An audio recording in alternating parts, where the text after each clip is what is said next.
Hal ataka hadithul ghasyiyah. Pernah datangkah padamu Muhammad kisah dahsyatnya hari kiamat ghasyiyah.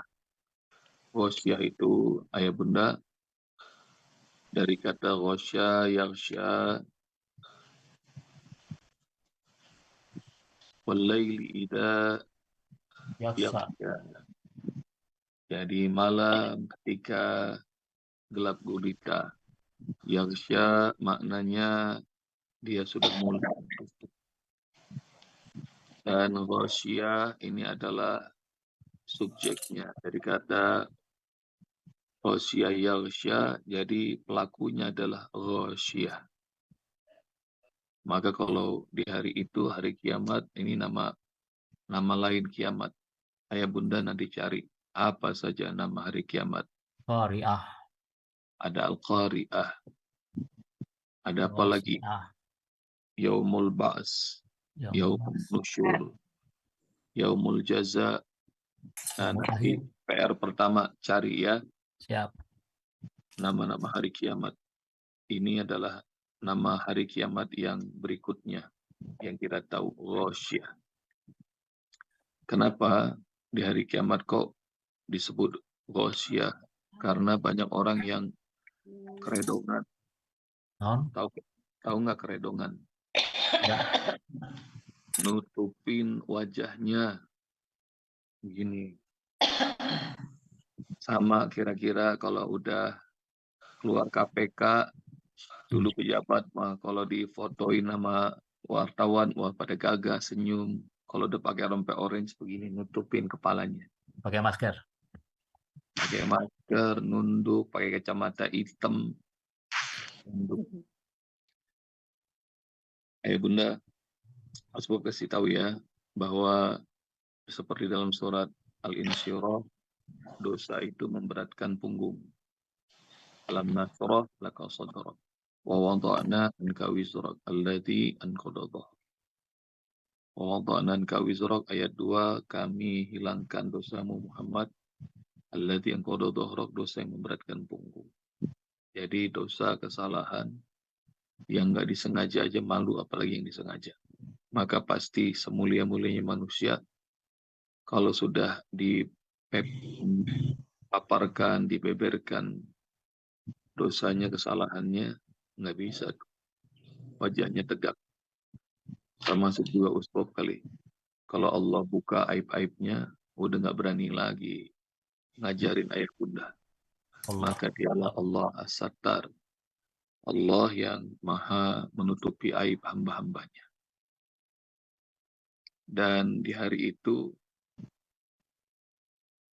orang udah nggak peduli lagi dengan aib orang lain. Semuanya dibangkitkan dalam kondisi tidak berpakaian. Hingga Ummul Mukminin Aisyah radhiyallahu anha bertanya, apakah tidak malu ya Rasulullah? Enggak.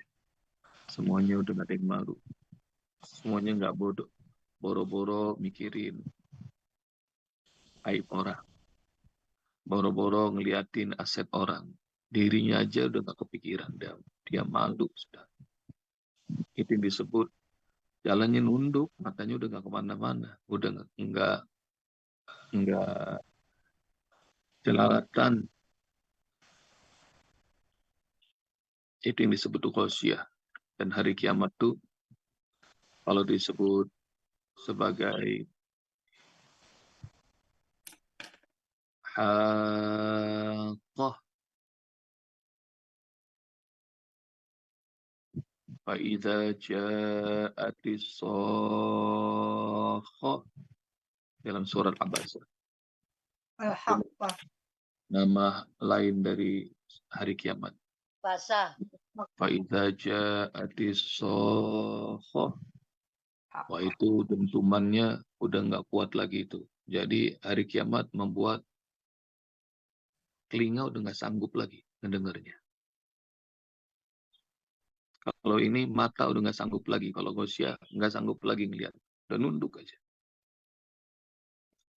Kalau dalam surah An-Nazi'at, فَإِذَا جَاءَتِ الطَّامَّةُ الْكُبْرَى. namanya hari kiamat. Nanti pokoknya ya Bunda cari nama-nama hari kiamat. Kalau Thomatul Kubro adalah kedahsyatan, kegoncangan yang amat dahsyat. Ada lagi namanya zalzalah, goncang. Ada lagi dakkan, itu kemarin surah Al-Fajr, digoncang-goncang. Jadi udah dahsyat. Wujuhu yawma idzin khasyi'ah. Di hari itu banyak sekali wajah-wajah yang tertunduk hina. Ayah Bunda, sebab kasih tahu, kalau mau khusyuk, itu khasyi'ah artinya khusyuk. Kalau mau belajar khusyuk, di hadapan Allah ketika di dunia aja. Nanti kalau di hari kiamat, wajahnya nengak. Siapa yang terbiasa khusyuk di hadapan Allah ketika di dunia, nanti di hari kiamat di surga wajahnya dia bakal menatap Allah, melihat, girang. Tapi yang di dunianya dibalik, congkak, dagunya ke atas, sombong, maka nanti di akhirat jadi khusyuk. Ayat 2 ini Allah ngasih tahu kita khusyuk itu di dunia, jangan di akhirat ya. Khusyuk itu di dunia, jangan di akhirat. Jadi sholat kita khusyuk di dunia, zikir kita khusyuk di dunia, salawat yang kita baca untuk Rasulullah khusyuk lakukan di dunia. Saat lagi sedekah, zakat, infak, khusyuk. Jangan dengan dagu terangkat, sombong. Itu di dunia khusyuk. Kenapa? Supaya nanti di akhirat wajah kita natap Allah. PR berikutnya, nanti cari sama ayah bunda. Wajah-wajah yang di akhirat menatap Allah. Jadi dia dongak, dia natap Allah sambil tersenyum. Cari itu ya. Wajah-wajah yang sumringah. Bunyi ayatnya, wujuhu yawma idin nadhirah ila rabbiha nazirah. Wajah-wajah di hari itu sumringah, bersinar-sinar. Ila rabbiha nadhirah, karena menatap wajah Allah. Mereka mampu menatap wajah Allah. Mereka lihat wajah Allah, ya Allah nikmat. Jangan nunduk nanti di hari kiamat. Ya, khusyuknya ayah bunda di dunia hingga nanti di akhirat kita menatap wajah Allah. Jangan dibalik. Wajahnya di hari ini dagunya diangkat sama manusia. Sombong. Nah, dalam surat Luqman, cari itu sama ayah bunda. Pesannya Luqman kepada anaknya. Kalau engkau berjalan, waqsid fi masyika waqdud min sautik. Inna ankaral aswati la sautul hamir. Itu PR nomor 3. Kalau lagi jalan, jangan sombong. Waqsid fi masyika waqdud min sautik. Jadi kalau jalan, nunduk. Kalau jalan, enggak. Ini adab langsung yang ngajarin Allah. Luqman ajarkan kepada anaknya, Allah sampaikan kepada kita, ini akhlak kalau jalan. Cari sama ayah bunda. Nanti dalam surah Al-Isra juga ada, nggak usah sombong kalau lagi dunia, karena sesungguhnya engkau tidak mampu menembus bumi, dan engkau juga nggak setinggi gunung, kata Allah. Jadi udah kecil, songong lagi manusia. PR keempat tuh, dalam surat Isra cari. Innaka lan takhriqal ardala tablughul jibala tula. Engkau nggak mungkin bisa nembus bumi, dan engkau juga nggak setinggi langit. Nggak usah sombong. Amilatun nasibah. Ayat 3 surah Al-Ghasyiyah. Amilatun nasibah. Kerja keras, sampai payah, boncos, zong. Dunia dikejar-kejar, pemilik dunianya terlupakan. Itu namanya zong. Mulai sekarang, ayah bunda, jangan lagi nyari duit. Cari Allah pemilik, pemberi rezeki. Itu yang paling benar. Kalau mau mulai hari, jangan lupa sholat duha. Kalau lagi jatuh tempo, uangnya belum ada, nggak usah puyeng. Minta aja sama Allah, ntar Allah kasih jalan. Kadang-kadang kita ikhtiar nih, banyak jalan ditempuh. Kalau emang rezekinya Allah kasih, dari jalan yang tidak terduga Allah anterin. Pasti ayah bunda sering ngerasain itu. Nah, kalau begitu, kita tahu bahwa bukan kemampuan kita, bukan otak kita, bukan tangan kita, bukan kaki kita yang bisa datangkan rezeki.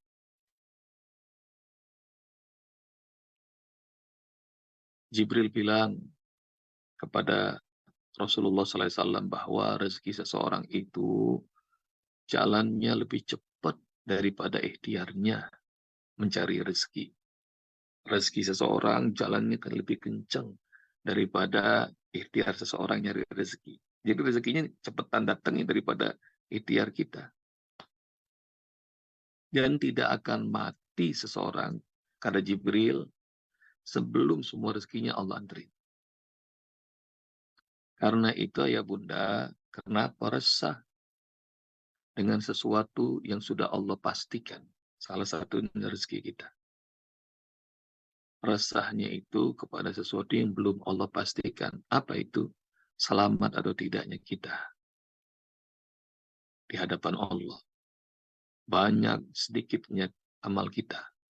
Nah, itu yang belum pasti. Jadi kalau urusan rezeki mah, belum juga kita dilahirkan 50.000 tahun sebelum alam ini diciptakan, semuanya sudah tertulis. Semuanya sudah tertulis. PR itu tadi, nomor berapa tuh PR-nya? Cari rezeki, kata Jibril, lebih cepat datangnya daripada ikhtiar kita. Dan tidak akan mati seseorang kecuali rezekinya semuanya sudah dipenuhkan oleh Allah. Amilatun nasibah. Karena itu nggak usah ngoyo dunia ini. Kejar Allah aja, pemilik langit dan bumi, pemilik alam semesta ini. Dan PR nomor 5 dari Usbop, cari ya bunda sebab-sebab datangnya rezeki yang diajarin oleh Allah dan Rasulnya. Kayak apa? Sedekah tuh. Sedekah pasti datangnya rezeki. Yang kedua, surat Al-Waqi'ah, baca surat Al-Waqi'ah setiap malam. 3, silaturahim. Kata Rasulullah, siapa yang pengen rezekinya Allah perbanyak, umurnya Allah tambahin, maka sambungan silaturahim. PR nomor 5 nih ya, cari sebab-sebab datangnya rezeki. Biar ayah bunda tahu. Nomor 6 ya, Bunda Gayatri, itu PR-nya. Jadi, biar ayah bunda tahu bahwa rezeki itu datang bukan karena ikhtiar kita. Kalau ayah bunda pengen rezekinya dimudahkan sama Allah, nah itu.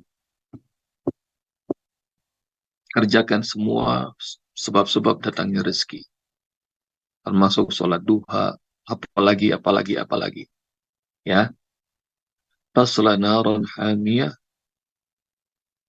Nah, kalau orang udah salah jalan, ayah bunda,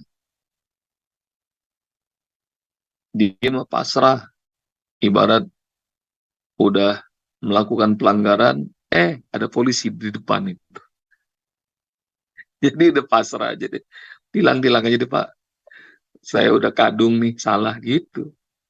Jadi dia nyamperin polisi, tilang aja Pak, saya salah. Nah sama itu. Orang udah salah alamat, lah.